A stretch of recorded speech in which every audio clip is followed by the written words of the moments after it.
Look at a map of the world. All those lines, the neat edges where one country stops and another begins, they look permanent. They look like geography. They look like they have always been there. Here is the uncomfortable part. In huge stretches of the planet, the line on that map is younger than your grandmother. The border between India and Pakistan, where almost 2 billion people now live on two sides of it, was drawn in 5 weeks in the summer of 1947 by an English lawyer who had never set foot in either place. The straight lines slicing across Africa were ruled onto paper by European diplomats in a Berlin townhouse in 1885. Men who had never seen the rivers and peoples they were cutting in half. You were taught that the map is the world, that the borders are simply there, like mountains and coastlines. But almost none of them are. Most are barely a century old. Many were drawn by a handful of men with rulers in rooms thousands of miles away. So here is the question that should unsettle you. If borders feel natural and eternal, why were nearly all of them invented so recently, by so few people, on purpose? Start with the belief itself, because you almost certainly hold it. The belief is this, that countries are real things, the way rivers and mountains are real. That a nation is a natural object with a natural edge, and the border simply marks where one ends and the next begins. We even talk that way. We say a country is carved out of a region, as if it were always hiding in the stone, waiting to be revealed. It feels true because of how you learned it. You met the map as a child in a classroom already finished. The colors were already filled in. France was France. Egypt was Egypt. Nobody showed you the line being drawn, so you assumed it never was. The map arrived as fact, the way the alphabet did, or the times table. And maps are persuasive. A good map looks like a photograph of the world, calm, precise, authoritative. It hides its own history. It never shows you the argument, the war, the deal in the back room that produced each line. It just shows you the result and calls it geography. But pull on almost any border and you find a date, a recent one, and usually a name attached to it. So let's start pulling. For most of human history, there was no line. This is the part that is genuinely hard to picture because we are so trained on the map. But for thousands of years, power did not stop at a sharp edge. It faded. A king or an empire was strong at its center and weaker the further you traveled, until somewhere out there, vaguely, it simply ran out. The space between two realms was not a line. It was a zone, a frontier, often empty, often shared, often nobody's. Think of the great walls of the ancient world. Rome's frontier, the limes, was not a fence marking where Rome ended. It was a soft military edge, with trade and people flowing across it constantly. Loyalty was owed to a ruler, or a faith, or a city, not to a shape on a map. You belonged to a lord, not to a polygon. A traveler in the year 1500 could walk for weeks and never cross a border in our sense, because the thing did not exist yet. There were no passports, no customs booths, no precise moment where one sovereign country snapped into the next. So if the hard, sharp, total border is not ancient, when was it born? For that, we go to a peace treaty signed in exhaustion after one of the bloodiest wars Europe had ever seen. The year is 1648. Europe is staggering out of the 30 Years' War, a religious and political bloodbath that killed, by some estimates, a third of the people in the German lands. Whole regions lie emptied. The continent is desperate to stop slaughtering itself. The answer they reach for is the Peace of Westphalia, a cluster of treaties signed in 2 German towns. And buried inside it is one of the most consequential ideas in human history. The idea is sovereignty. Inside your borders, you are supreme. Your land, your rules, your religion, your law. And critically, no outside ruler, no emperor, no pope has the right to reach across that border and tell you otherwise. For the first time, the world is imagined as a set of sealed containers, each state a box, each box with a hard, exclusive edge. That is the birth of the border as we know it. Not a fading frontier, but a line that means everything on this side is one thing, and everything on that side is another. Historians call this the Westphalian system, and your passport, your citizenship, your very nationality all descend from it. But Westphalia only gave the world the idea of the hard border. It did not draw the lines you actually live behind. The men who did that were not seeking peace. They were dividing up other people's continents, and they did it with rulers. Look hard at a map of Africa. Notice how many of the borders are straight. Long, ruler-perfect lines running through desert and jungle and across rivers, as if drawn with a straight edge, because they were. In the winter of 1884, the most powerful men in Europe gathered in a townhouse in Berlin. Britain, France, Germany, Portugal, Belgium, and more. On the wall hung a great map of Africa, much of its interior still marked unknown to them. Over several months, these men carved the entire continent into European possessions. Almost none of them had been there.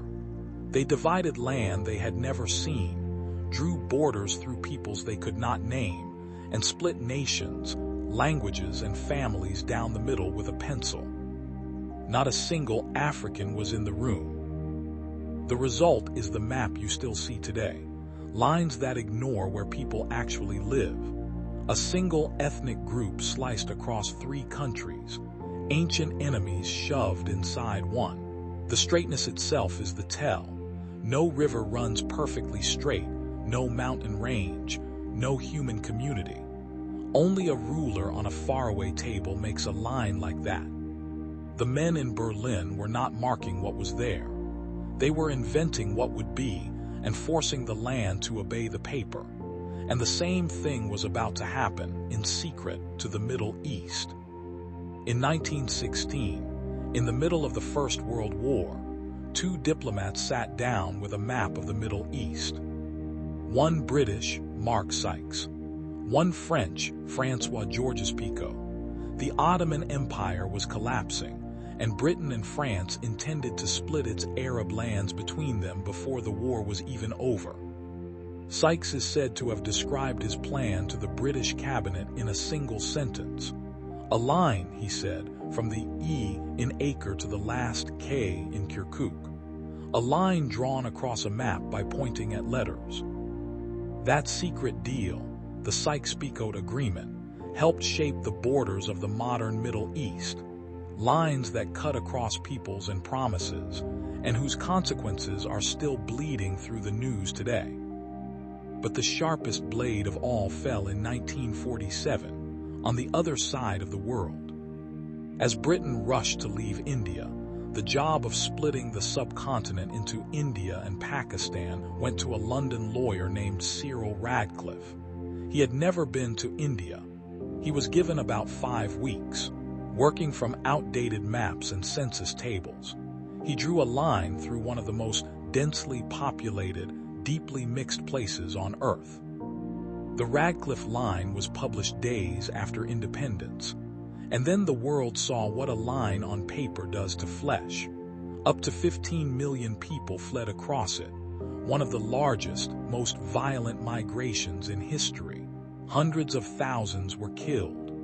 Villages that had stood together for centuries woke up on opposite sides of a border, drawn in weeks by a stranger. A pencil, a deadline, a map, and the lives of hundreds of millions rearranged. So if borders are this recent, this arbitrary, this invented, here is the real puzzle. Why do they hold? Why does a line drawn by a stranger in 5 weeks still command your obedience, decide your passport, and feel as solid as a cliff? Because a border is an enforced fiction, And the key word is enforced. A line on a map is nothing. What makes it real is everything we build on top of it. The fence, the wall, the checkpoint, the guard with a gun, the passport in your pocket, an idea barely a century old that says which box you belong to. None of these existed for most of human history.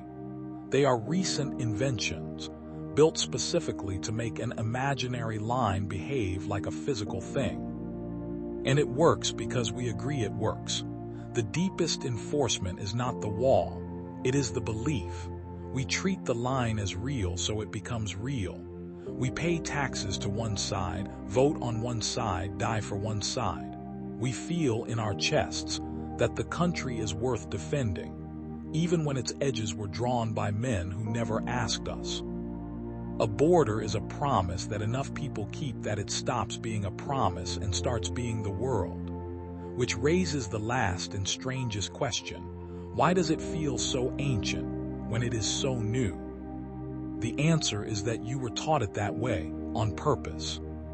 Every nation tells itself a story, and the story always says, "We have always been here." The map you learned in school was not presented as one recent, arguable arrangement among many. It was presented as truth, as geography, as the natural shape of the world. The borders came pre-colored, and questioning them never even occurred to you, because nobody framed them as something a person had done. This is what every state does, and it is not always sinister. It is how nations hold together. A country needs its people to believe the line is sacred, ancient, worth dying for. So it builds the belief into everything. The flag in the classroom, the anthem, the map on the wall behind the teacher, the history lesson that begins as if the country had always existed instead of being assembled recently by specific hands. And it works astonishingly well. Within a generation or two, a line drawn in a back room becomes a thing people will fight and die to defend. The fiction does not just hold, it hardens into something that feels like bedrock. The Berlin Conference was barely 140 years ago. Sykes-Picot, just over a century. The Radcliffe line within living memory, there are people alive today who remember crossing it. These are not ancient boundaries. They are recent decisions, wearing the costume of eternity. And once you can see the costume, you cannot unsee it. So look at the map again. Those calm, confident lines. The ones that felt like geography, like mountains, like the unarguable shape of the world. Now you know what they really are. Decisions, recent ones. A treaty signed in exhaustion in 1648. A continent carved up in a Berlin townhouse by men who had never seen it. A line traced between two letters on a map. A lawyer with 5 weeks and a pencil, reshaping the lives of hundreds of millions. None of these people knew you. None of them asked. And yet between them they decided which country you were born in, which passport you carry, which side of the wall you stand on, and in too many places, which line you might one day be asked to die defending. You were handed a political artifact and told it was geography. You were given somebody's recent decision and taught to feel it as the eternal shape of the earth. The strangest part isn't that we drew the lines. It's that we forgot we drew them and let them start telling us who we are. Which makes you wonder what else in your ordinary, obvious, settled world is really somebody's recent decision, wearing the costume of something eternal. That's what this channel is for. I'm glad you're here, and I'll see you next time.